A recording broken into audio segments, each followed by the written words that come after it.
Hello, everyone. My name is Deborah Rue, and this is Access Chat. Neil Milliken is still doing all kind of things for his wife. He is a handyman right now, so he is unable to join us this week.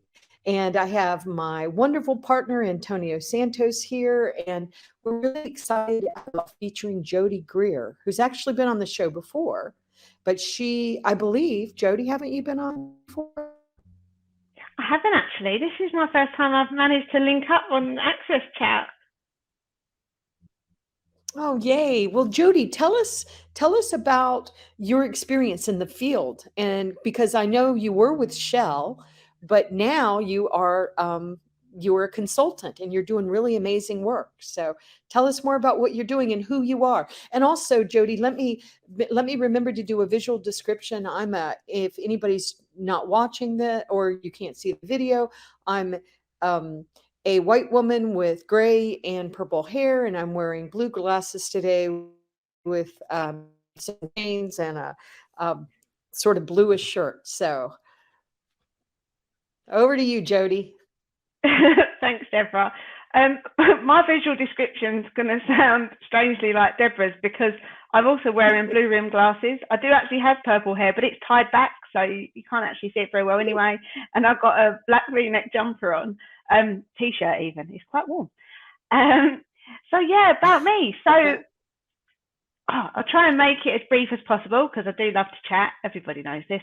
Um, I was in the corporate world for a lot of years, 24, I'll just say it. And I did spend the last 13 of those with Shell. And disability inclusion has been a massive passion of mine, literally going back to childhood. I may as well share up front, I am currently non-disabled, as I call myself. So I don't have a disability myself, but it's something that, of course, is just important for the world. And so I spent over a decade leading the disability network for Shell. And I just wanted to do even more. And I was fortunate to be a global accessibility lead for the last 4 years of my corporate career. And I decided, due to our wonderful pandemic, that it was time to take the leap of faith and go out and start a new organisation that can help lots of organisations to be more disability inclusive and accessible. And so there came the birth of Be PeopleSmart.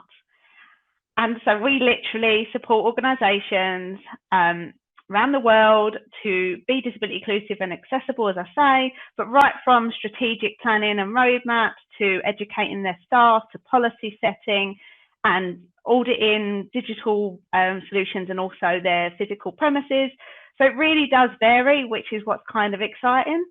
And I'm just really, really passionate about what I do. So one of the things we're here to talk about today is the wonderful, that I'm very proud of, new disability inclusion maturity model, Deborah, which you know all about. Yes, yes. And it's very exciting to see you really step out and become a consultant like this, because one thing that I've often heard, as a matter of fact, I've heard Neil complain about this, and many people in the United States, is that we as the accessibility field don't often understand how to really apply accessibility through a gigantic organization with all the moving parts. And that's actually something you have experience with. So, Yeah, definitely. And I think because there's another part that's obviously about being realistic. No matter what the funding is within an organisation, there are still budget restraints. But there's also, there's so many conflicting priorities that you have to be realistic. So what can you achieve with short-term and long-term strategies? The two don't go hand in hand. They are different. yes, yes. And I think that's one reason why I really love the maturity model, because I mean, you took the lead on it and you brought in other leaders and stuff, but you've actually been part of a very, very complicated, major multinational corporation. And so once again, I think often we come in and say, oh, just use an overlay, or, oh, all you have to do is just do this, this, and this. And they are easy sometimes, right? If just add alt text, right? Blah, blah, blah. But it's a lot more complicated than that. And that's why I'm excited about your maturity model. So tell us more about that. And also, I know Antonio has questions, so I won't hog the microphone. No problem. So yeah, so the disability inclusion maturity models pretty different to anything else that's out there, because the way it's formatted, just to kind of put it into simple terms, there is an overview sheet, but there are 10 key business areas, and each one has a dedicated worksheet of its own, and you work through different points, different criteria, if you like, to determine whether that's a yes, this is where you're at, no it isn't, or not applicable is also an option, because it needs to work for everyone. And for instance, if I'm talking about staircases in the built environment area, then if you've got one single story warehouse for your business, of course, you don't want to be marking yourself down because you don't have stairs. So you work through each sheet, and there is really clear guidance as well to help you to set the scene for how to work through it, how to set accountability, who can take responsibility, and how you can make it work for you. And the other thing is as well, and it will make this really clear, so the maturity model goes from 1 to 5, and we do not expect, and we don't feel that you should expect, anybody out there should expect that they will be a 5 in all areas. And they may never get to a 5 in all areas, and that's okay. And I think that's a big part of it, because I think there's often pressure with data that everybody wants to get to the top mark. And actually, that may not be where you need to be to get the best for you, your employees, and your customers. Well said. Jodie, no, you made references to your work at a large company. No, you are working on the digital, on the maturity model. But no, where do you see this topic sit in an organization, and how can people drive this in the right way? Because just a quick comment. Sometimes I see organizations, okay, now we need to improve something on accessibility, on diversity and inclusion, and they go and they hire someone from outside with no connections in the organization itself, and then they expect that person to make a change, and that person doesn't know anyone. And then you have employees inside the organization that have been doing some groundwork for years without any appreciation, that feel, so how about, nobody was listening to us. So how do you see organizations, what they need to do to manage all these conflicts that sometimes take place at companies? I think you've really hit the nail on the head there for so many organisations, Antonio. So what I would say is collaboration is absolutely essential. But I do think, because of what you're saying, because you'll have passionate people in every organisation that are quite likely taking real action as well, and trying for within their own remit as far as they can to make real positive change. But for them to be known, for them to know who to tell what they're doing or what they've achieved, there's got to be a central point as well. There's got to be some kind of accountability overarching that accessibility piece, if you like, so that they can understand what's being fed in. But also it needs to be appreciated, because a lot of the time people feel like they've got to hide the extracurricular activities because they're not technically their day job. And so it needs to be part of company culture, which is a whole bigger thing, I know, that it is actively not just encouraged, but almost pushed, that, you want people to take their passions, you want people to use their lived experience and their knowledge and everything to make real positive change for your organisation. If you can do that, and then you've got that accountability where they can all channel it through, so people do know what's going on, and you're not reinventing the wheel in every country and everyone seems to be trying to do the same thing, that's one win. But the other thing with collaboration, as I say, and it comes back to kind of maturity model, is you've got, for instance, recruitment. Recruitment's huge. Recruitment's so essential for accessibility and for inclusion. But for instance, the way they communicate, it's really important that the way they're actually sharing information, the kind of some of the language and terminology they're using, but also the methodologies they're using are inclusive. But that flips back into your internal communications team, understanding what that means. So if you've got proper collaboration, it also means that your built environment people that are putting digital solutions into meeting rooms should be engaging with the digital teams because they're putting similar solutions everywhere else. So there needs to be almost a network, I guess, of representatives from different business areas who are engaging together, because if you do that, you share in lifetime, and it actually streamlines for the whole business, because if John's already done it, then Clarissa doesn't need to do it again. Now, let me follow that on a question that I feel that sometimes can be recurrent.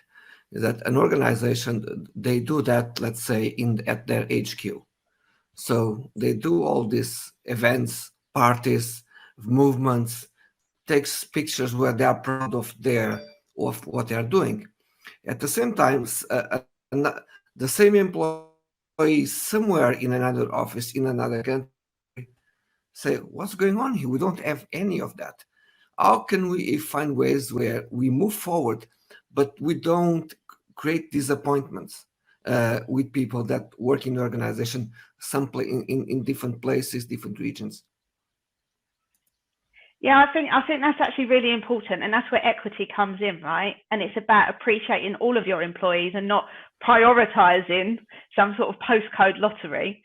And I think that's another place where the maturity model comes in handy, because it actually talks about when you are assessing your organization, you may need to, because of different legislation, you may need to rather than want to, assess different organizations, different locations separately, which is fine. But then how do you come back to where you are as an actual organization overall? Well, we give guidance on that as well. And we say, we absolutely don't advocate that you score yourself at that highest denominator, because you lose sight of where you really need to be taking action. So we advocate for people starting out that you kind of grade yourself on the sort of central point, on the average, if you like, but making sure you prioritize where you know that there was lower scores and that they are noted and actioned. And you can change that as you mature, because you can actually then score yourself on the lower denominator, because you kind of should, because if you're already there, then, where are you failing, for want of a nicer word? But yeah, so we talk about that as well, because it's so important that there is equity, not just so all of your employees are actually respected and given all the tools that they need, for instance, but also, you have people traveling. So it's like nobody wants to go to that site because you can't have anything, that you need. So you'll only go to A, B, or C, because at least there people are actually looked after. Who wants to work in an environment like that? Yeah, great. That's a really good point. And also, Jodie, let's talk a little bit about maturity models. So one thing I would be, how are you? Okay, I'm going to back up. I know there are multiple maturity models out there, but how, how does an organization know which maturity model that works best for them? Or do you recommend maybe they consider multiple maturity models? Well, I've got to be honest, and I'm going to just sound really biased. I honestly believe the Be PeopleSmart works for everyone, and it's a lot more in-depth than any I've ever seen in existence. And just for the record, this isn't a revenue stream. It is a free tool. You actually don't register or ask us to send it to you. You can just download it from the website. Some people have been really shocked that we've done it this way. I'll quickly just tell you, there's a couple of reasons for that. One, I didn't want any commercial market to be outpriced from being able to use the tool. And I think that's really, really important. But also, the reality is a lot of companies haven't even necessarily been honest with themselves as to where they are on that kind of maturity ladder. So I want them to be able to, before they necessarily feel like they need to put their hand up and tell someone else. And also the unconverted, as I call them, who don't really recognize the value or recognize actually there's a lot more they need to do.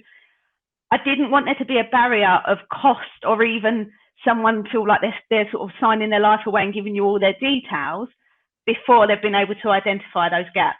So we've gone the whole hog, and I haven't seen anyone else who has done it that way. No. But literally, you click on the access the maturity model, and it just gives you the document, and you can play with it, add your notes. do your scorings, and no one's ever going to know. Well, and in business, this is how we do things. We create processes, we create plans, we check, have we made any progress? And this is the way to do it. That's why I loved your maturity model. I think it's very important. And I also want to note that you really are so passionate about our industry. And we need more people that are passionate like we are, because I know Antonio, Neil, and I, we do Access Chat for free. We've been doing it for almost 10 years. So there's so many things we do to give back to the community. We love leaders like you, Jodie, that are also giving back. But let me ask you another question based on Shell. And I also think it ties into the maturity model. And I would really recommend everybody to go out and get a copy of this maturity model. You should be using it, even if you're using another maturity model. Put them together and make sure there are no gaps. But I know that you were very involved with the at Shell with their I'm totally blanking on the name. The employees come together for a cause. Yeah, The sorry. Disability Network. Thank you. Thank you very much for being my brain just then. But have you found that having one of those networks to really talk about inclusive design and inclusion in a different way, instead of just saying, well, you're people with disabilities or you love somebody with a disability, but do you think there's an opportunity to use these networks in a different way to help companies be even more successful with inclusion? Absolutely. I'm a massive advocate of disability networks or employee resource groups, whatever you frame them as, because if you actually want to get it right, the reality is you need to hear from the people it's mainly impacting and the people with lived experience. And if you don't have a conduit, somewhere where those voices can basically group to be heard, or somewhere really that you can reach into to hear the voices, how do you know? How do you know how you're doing? How do you know how your tools, processes, whatever are really being received? And I've spoken to organisations who are anti networks or ERGs, and I will say the same to them, because if you genuinely want to be inclusive, you need to hear from first-hand experience, because if you're open to know where it's not going so well, guess what? That's where improvement comes from. Ooh, powerfully said. Jodie, I know once again you talked a little bit about your new company, but do you mind just giving us the URL and also telling us again, what you're offering? And you're not just looking at it from the UK. I don't want to put words in your mouth, but you are looking at this globally. Shell's a gigantic global company, so you're used to working globally. But I was just wondering if you would tell us more about, your organization. Yeah, no problem. So basically at PeopleSmart, we are really that end-to-end resource to enable disability inclusion and accessibility. I say those words so much, but it's very, very true. So when organisations are starting out, we can support with that strategic planning, but real planning, something tangible, something you can take, something you can run with, which is where roadmaps and action plans come in. But when we look at strategies as well, I mentioned earlier, but we look at short-term and long-term, because I'm a massive lover of kind of the low-hanging fruit, the quick wins. I think when people recognise how easy a lot of this stuff is to actually achieve, you really switch on minds. It's a very different reception when people realise the value and the ease. I mean, adding value in a simple way, brilliant. Everybody loves it.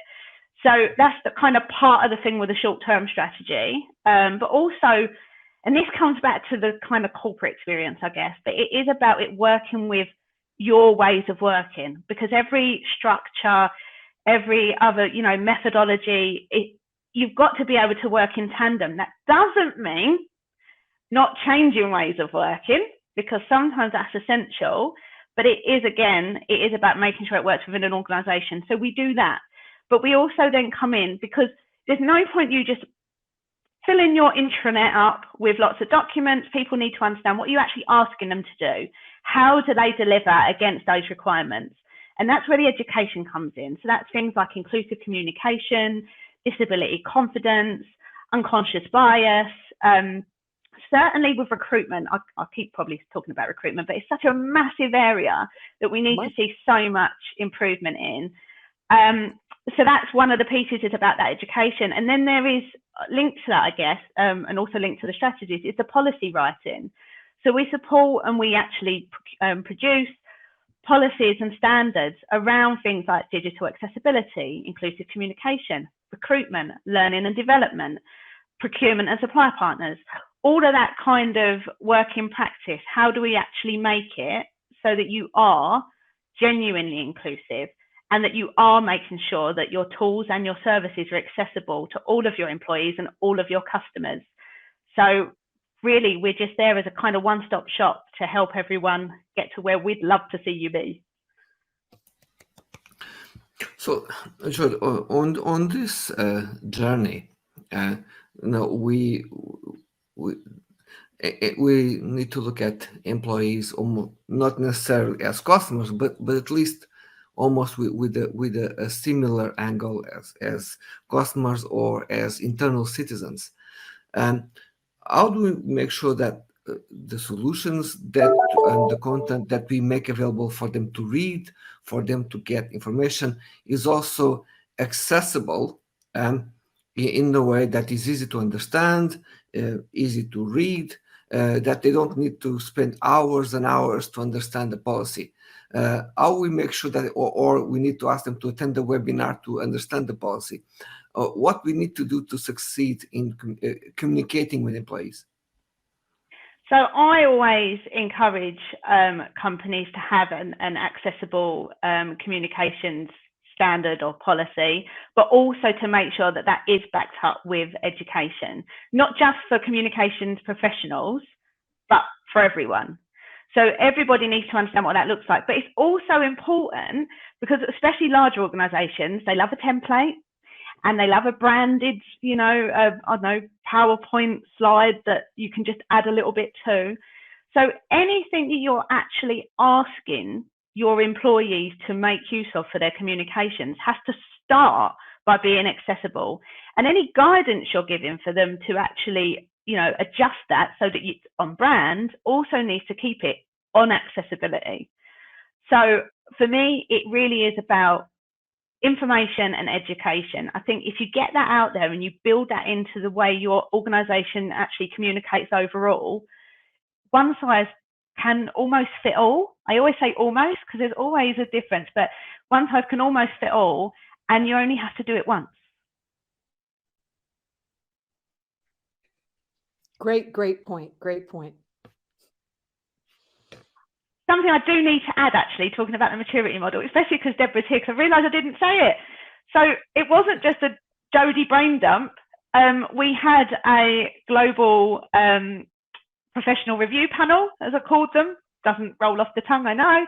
And Deborah was one of our wonderful people who gave us some really valuable feedback. But part of the reason for that is making sure that we did get, some real valuable input from professionals that have been in this space for a long time, but from different industries and different size organizations and different countries around the world, so that we could be confident it worked across cultures and languages. So we haven't actually translated it, but we wanted to make sure that it could work. Yes, and the collaboration, I think, is so important in our field.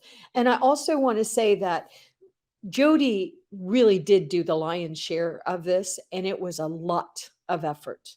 You'll see it when you download it. It was a lot of effort for many years of experience. So I just really appreciate, Jodie, that you would do that for our community. That's really showing major leadership, and you always have. So I know you showed a lot of leadership with IAAP. So, and with Kate's organization. I mean, you're wonderful. We all just really love working with you. You make it fun. So right back at you, Deborah. Well, and collaboration is just so important. And also we want to do a shout out for GAD, because GAD 2022 is coming up on May 20th. So that's another way celebrate this maturity model. So one more time, Jodie, tell us your website. Yep, so it's bepeoplesmart.co.uk. You can find out all about us, but if you go to the tools and resources page, that is where you will find the maturity model and all the information on there. You will also find, which is also a free resource, our personas. So our personas are created with backstories and likes and dislikes and different disabilities, which you are free to make use of to help you with, you know, changing your own narratives and getting your culture to where you want it to be. So it's all there for you to take, for you to use, and for you to do good with. And I also want to say Jodie is supporting Billion Strong too. So she really believes in, she's always there. So we really appreciate Jodie. So I want to take time to thank my clear text for making sure we're always captioned and accessible. And I hope you will join us and for her on the tweet chat. And she's just a wonderful, wonderful resource, wonderful global resource. So if you're one of the valuable 500 and you need a real expert, Jodie's your girl. So Jodie's your woman. So thank you very much to the audience. Thank you, Joe, and thank you, Antonio.